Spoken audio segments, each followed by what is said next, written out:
Hello. Hi. Hello. Finally. Good evening. Good evening. Is it evening there? It's afternoon at your side. Afternoon/morning for us, right? Yes. Hi, Oscar. How are you? Fine, fine, You fine, go by fine. Oscar, right? Is that how you? Yes, Oscar. Oscar Michael. It's a pleasure Fantastic. to have you both. Yeah. I see. It's a pleasure to have you both, Sarah, Nika. It's really awesome to have you here. We're excited to be hosting you. So I believe we are live, so we'll kickstart right away.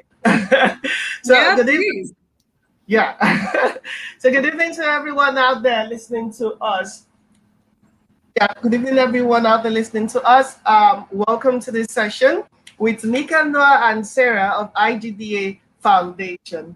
So Nika Yes. is yeah, Nika is the executive director of IGDA, and Sarah is the global lead program manager of IGDA. And today they're going to be taking us through how we can participate in the Diverse Game Developer Fund. Am I right? Yeah. Yes. So please, let's go right away in. Nika, can you introduce yourself, please? Yeah. So my name is Nika Nour. I'm the executive director of the International Game Developers Association Foundation. There's the IGDA and the IGDA Foundation. We're two separate entities. One's focused on membership and trade and resources. The other is focused on diversity, equity, and inclusion. So the IGDA Foundation serves solely to support diverse game developers in underrepresented regions and creating opportunities and access so that we could actually further the careers and welcome everyone who wants to play and make games. And that's really it. That's really simple. We have no agenda. We really don't give a shit about anything else. We solely exist because things are not hard right now. They were even hard before the pandemic. And Yeah. if you are someone who has a dream or a passion to create games, to excel, to succeed as an entrepreneur, you shouldn't have obstacles in your way when we have access to computers, to internet. We are living in one of the most technically affluent times in history. And there should be no damn reason for you as an individual and a game developer to not have those opportunities or prospects in front of you. So if there's anything we could possibly do within reason to support individuals and further their careers and their dreams and hopes, I mean, right, that's like pretty big, dreams and hopes, but if there's anything we can do, we like to be micro-ambitious, and that's the entire purpose of the IGDA Foundation. Nice, nice. And I love the energy. I so much love the energy. I can see people are joining us already in the through YouTube, and you're dropping comments, which is nice. Sarah, let's hear from you. You're the lead program manager. Let's hear from you. Yeah. So my role in the foundation is to support Nika and our other staff in building the programs that we're creating for all of the people we serve.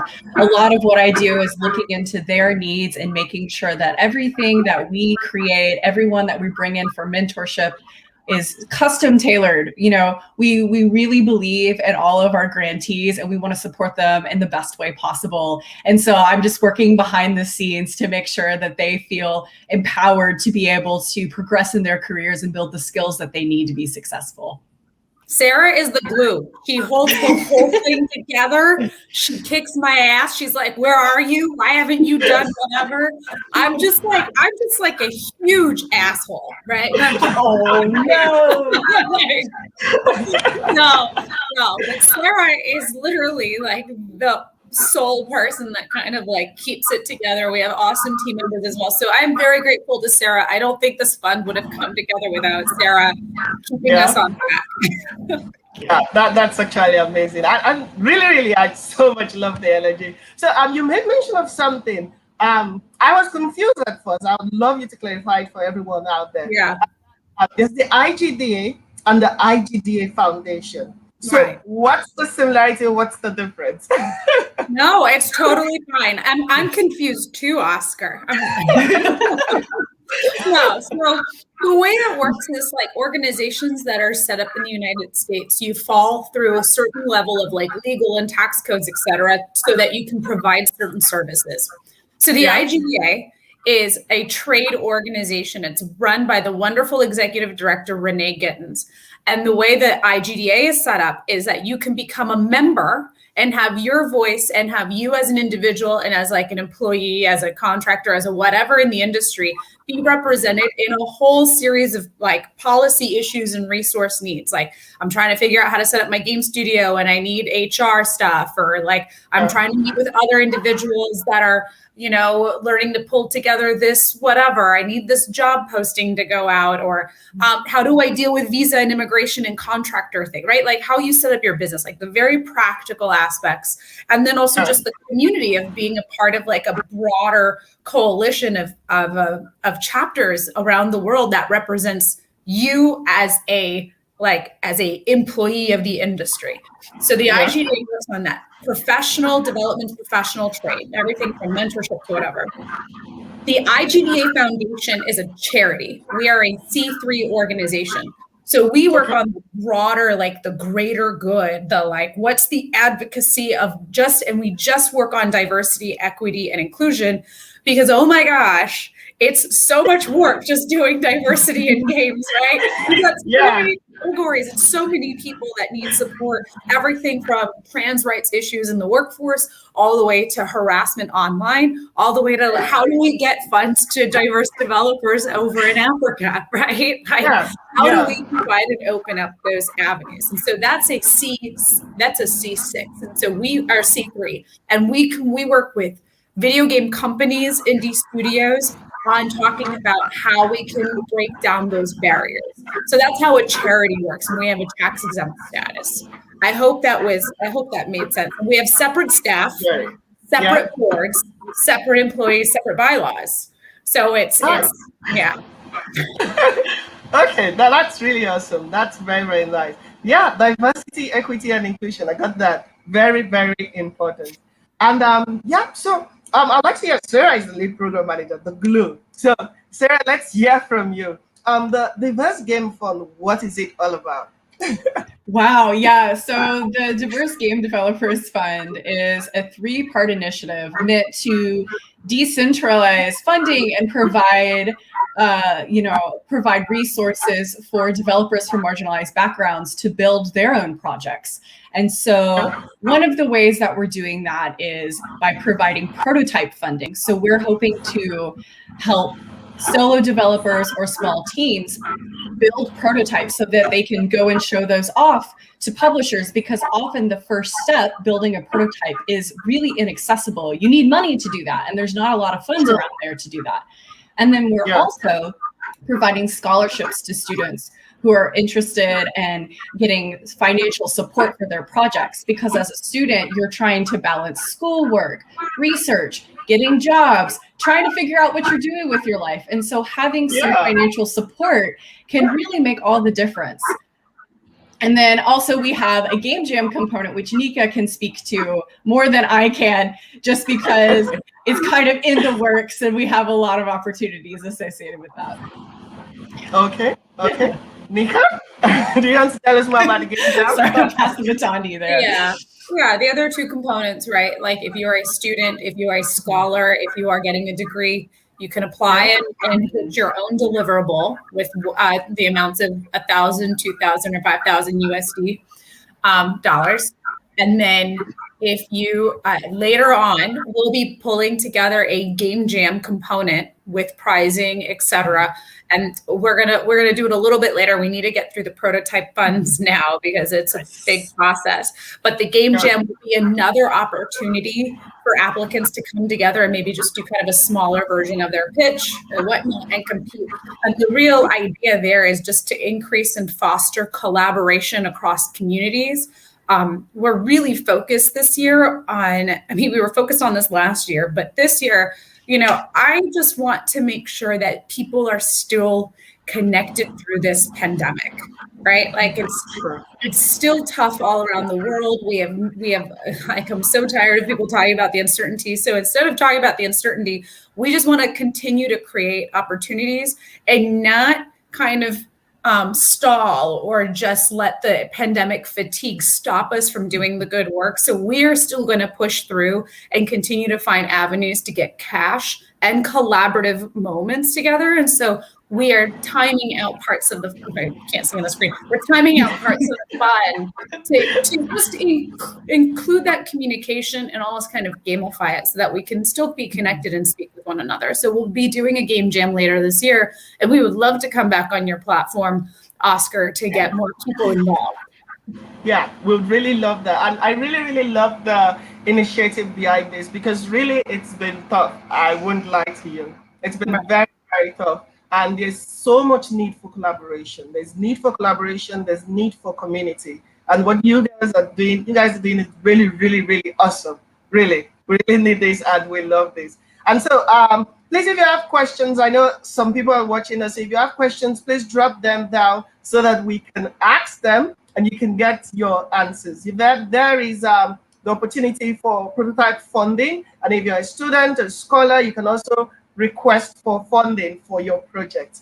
And so yeah, can you please elaborate more on the application process? Seeing that there's the prototype aspect and the scholar aspect, are they both for prototypes? And what are you really looking out for? Is it a web game, a mobile game, a PC game? Yeah. Sarah, do you want to take this one? Sure. So for the prototypes, we're looking for web-based games, because one of the components of the prototype is we're asking applicants to propose an alternative monetization model for their work. And really what that means is we're trying to find new ways that creators can control the way that they get money for their work. Yeah. And so in the application itself, we're asking people to present a pitch, which would just consist of a game concept, who's on the team, how much money you need, and a breakdown of that, what kind of monetization model you're using, and any other kind of information that helps give us a better idea about your project. And then for the student scholarship applications, we're looking for any kind of project, really. It could be a game, or it could be a research paper, or maybe you need funding for a game jam or a workshop. And for that, we're asking for something a little similar. So a pitch of the concept, how monetization plays into that. Are you incorporating alternative monetization, or is the research about monetization? And then just a little bit of a breakdown of the key deliverables for your project. So if you're making a game, is it going to be part of the game at different intervals? Or if you're doing a research paper, it might be drafts. And really, we just want to know what your project's about so we can make sure that we are able to support you if you're brought on to the scholarship or the prototype funding. That's actually very, very nice. That's really nice. So, and well, in fact, I'm short of words seeing that there are so much opportunities, and yeah, it's really open for everyone. So wherever they are, as long as they can come up with these documents, they can actually pull through. And if I might ask, because I know on this side of the world, coming up with pitch decks for game developers is not so common at all. So is there like a guide or something that can get people to really know how to piece this up together and push out? Sure. So there's actually, I can put together something and make sure it's on our website, but there are a lot of pitch decks available. I believe that a couple of indie developers got together, or some mid AA developers got together and put their pitch decks out there for people to see as examples. And they're really, really awesome because you get an understanding of what goes into a pitch deck, what kind of information you need. But I would like to warn everyone who's looking at those that they're extremely polished, and that some of the people who've created those pitch decks had money to create those pitch decks. So just keep that in mind. And then there are also a couple of talks available. So if you just look up indie game pitch deck how to, there are different developers who've worked on the publishing side that break down what goes into a pitch and how best to pitch. And one of the ways that you can pitch your game on the application or your prototype is you could do it through a video rather than a pitch deck. So if you feel more comfortable talking through it, you are welcome to do that as well. Wow, that's really nice. This is really a diverse game fun, basically, because it's giving you the option to really express yourself the best way you can. As a student, as a pro, as a beginner, you really have the opportunity to express yourself. Let me look and see if we have any comments. I like that we're moving very fast and we have the energy very high. Okay. Yeah. So Oluwatosin says diversity, equity, and inclusion are very important. True. Adewale says, yep, he says, Nika is so fun. So fun.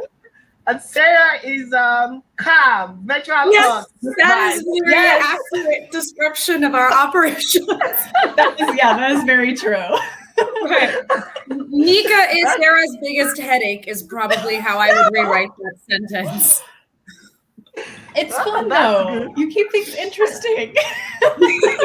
Interesting, right? Oh, that's actually true. Yeah, one thing I would want to remind the community is that we actually extended our application deadline specifically because we were doing this talk, because we didn't want to do this talk and then close the applications on Sunday. So we have extended the application deadline, and this is where Nika is becoming a headache. I think, Sarah, to March 21st, right? March 21st at 9 p.m. Pacific Standard Time. Perfect.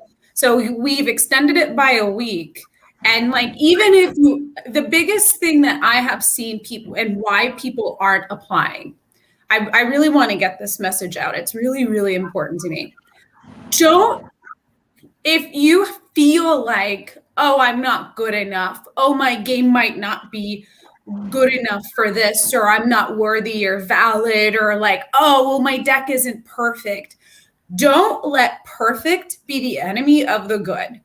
Even if you think your game probably isn't going to get accepted, just apply, because we might think it's awesome, right? And Sarah and I aren't judging it either. We have a third-party, non-biased kind of review committee that does it. And the reason is we find that through the IGDA Foundation, people from underrepresented communities and regions, for whatever reason, maybe it's the pandemic, maybe we haven't seen each other, maybe we're not drinking beers at the bar and sharing ideas and realizing, but for whatever reason, most of the people that have come to the foundation have internalized that like the stuff they see on the internet is so much better than the stuff they have. Developing a prototype is a process. It is a very, very rough draft. It's not even really like developing the full game.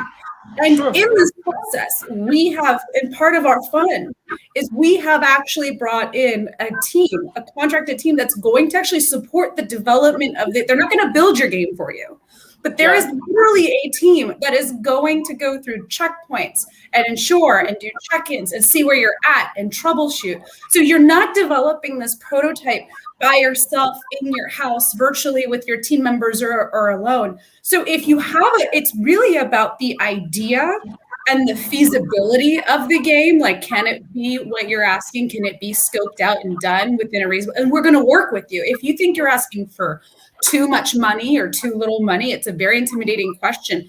Don't worry about that either, because we're going to, if we like the concept, we might come back and re-scope it with you. We might be like, actually, can you do this? Would you be willing to do this for a little bit less? We might come back and say, actually, we think you need a little bit more. So don't let the price point of the pitch be a barrier. Don't think that like, oh, well, I saw this person apply and theirs is really good and mine's not good enough. Let our community be the judge of that, because we find that our applicants are judging themselves much more harshly than we are. And I think we're losing good applicants because people feel like, oh, well, I'm not a San Francisco-based game studio. Oh, I don't have like these accolades. And that's not who we're looking for. We're trying to give a chance to people who haven't had that before. We're trying to help people build out resumes where they otherwise wouldn't have opportunity. So just get your deck done. And if you have to, just like close your eyes and hit send, because the worst thing that's going to happen is that we say no, and so you lose nothing.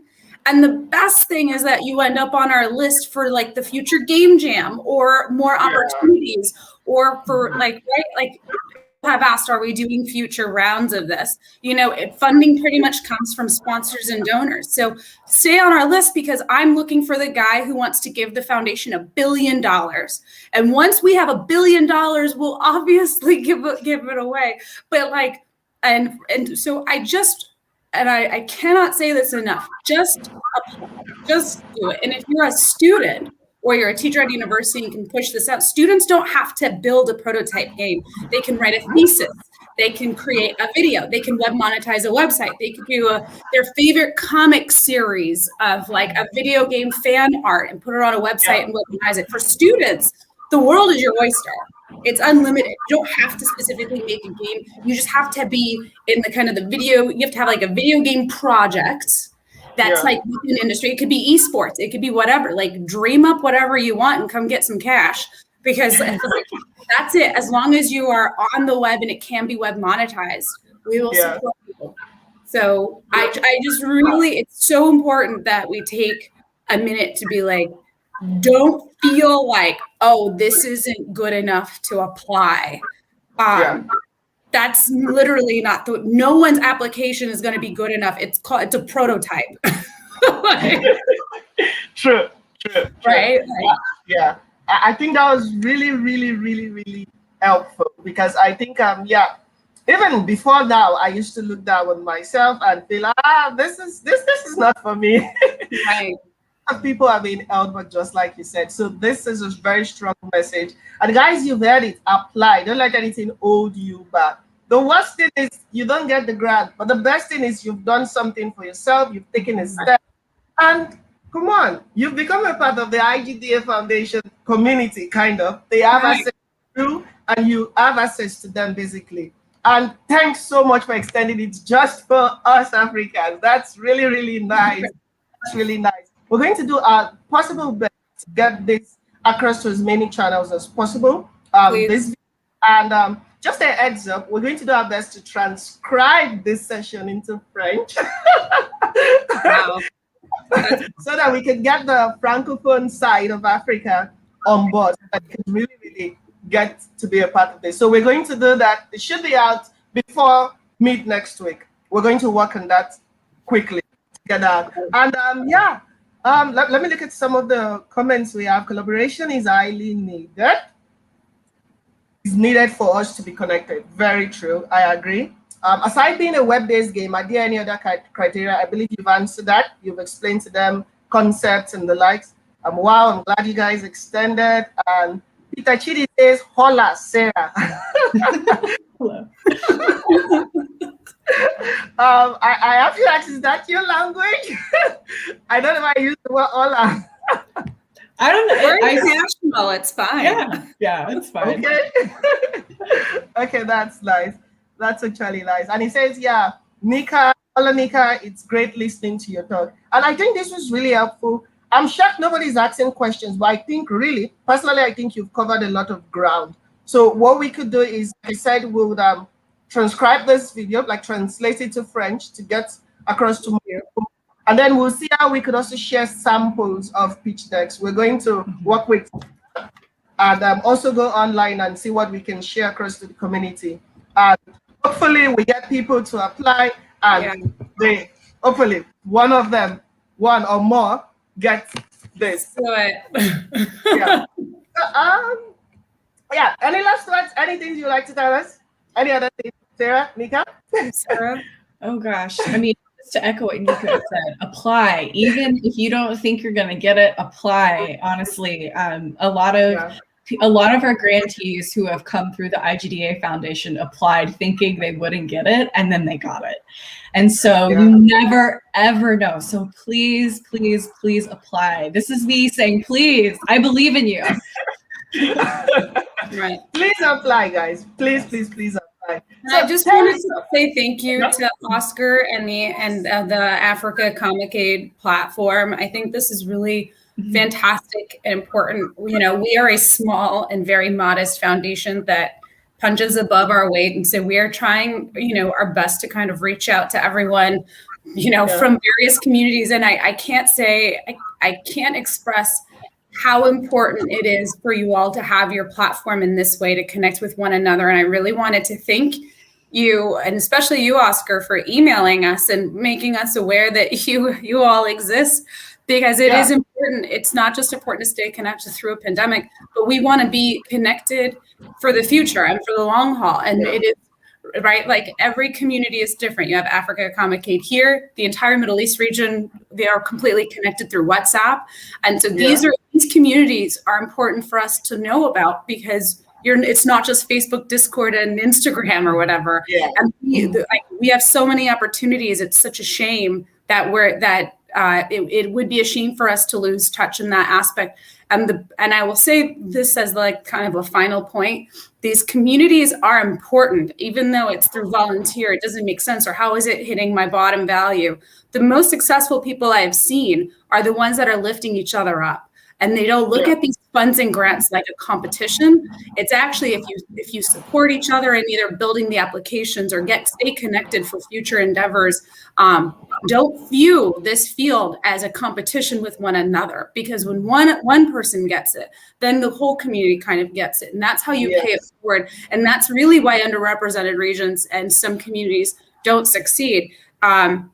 It's not a race where we're battling one another. It's actually it's a community where, like, yes, if you don't get it and your friend got it feels bad for a little bit, but that friend is then able to open doors and pay it forward. So if you do advance in life in any way, don't forget, the people that did support you in that process, and continue to build this community, because that's where I've seen the most success, is people that genuinely want each other to succeed, even if they're not seeing their own success immediately.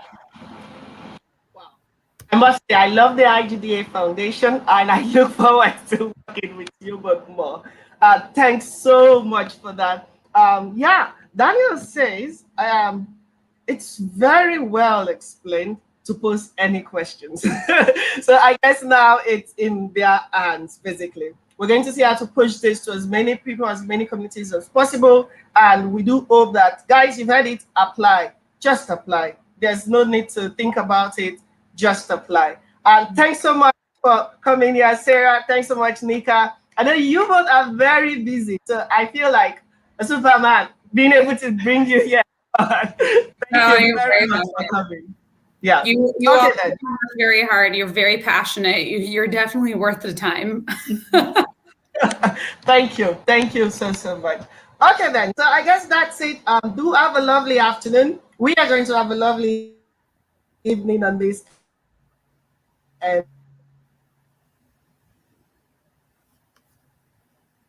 stay safe. Awesome. Thank you. Thanks, Oscar.